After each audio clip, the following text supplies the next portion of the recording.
Hello, hello, hello mga kananay! Another day, panibagong Wow! araw. Nakakaaliw ngayon dahil nandito yung mga bata sa bahay at i-flex ko na nga rin ang trintas na gawa ni Yan sa akin. Sumakto dahil may lakad ako ngayon. At para makatipid, magpapahatid na rin ako kay Papa Mimon dahil malapit lang naman yung pupuntahan ko.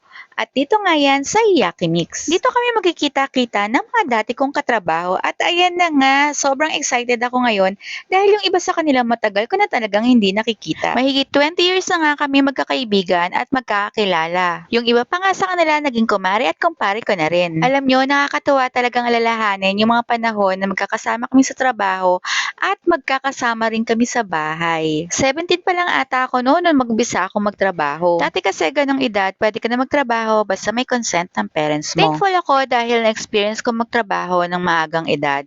At dahil dyan, marami akong natutunan na nagagamit ko hanggang ngayon. Napakahirap talaga magsimula pagka nagtrabaho ka. Syempre lahat, first time, lahat yan, una mong mararanasan, yung hirap, yung sakit, kailangan marunong ka makisama sa mga katrabaho mo kasi malaking factor na tumagal ka sa trabaho mo ay yung mga taong makakasama mo sa trabaho. Syempre, bukod sa pakikisama sa mga coworkers mo, dapat marunong ka rin makisama sa mga managers at kahit sa mga security guards or utilities sa trabaho Hindi nyo. Hindi nga maawat-awat ang kwentuhan namin at ang pagbalik tanaw sa nakaraan. Ayan, may mga pagbalik tanaw sa nakaraan na nangyari rito. May pagkakataon nga lang na yung mga kinakwento nila ay hindi ko na matandaan. Siguro epekto na lang ng anesthesia yun. Nakakatuwa lang dahil halos lahat sa amin ay naging successful naman sa buhay na ginusto nilang tahakin. At pagkatapos nga namin kumain, ay naisipan namin mag-store tour.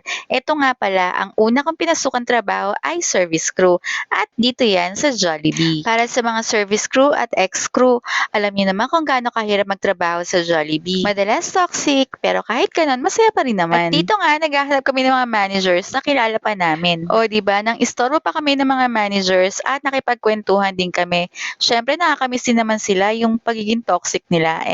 At ang bilis nga ng oras, ganun-ganun lang, kailangan na namin magpaalam sa isa't isa. Sana sa susunod, mas marami pa kami magkita-kita para mas masaya. Kayo mga kananay, nakapagtrabaho rin ba kayo?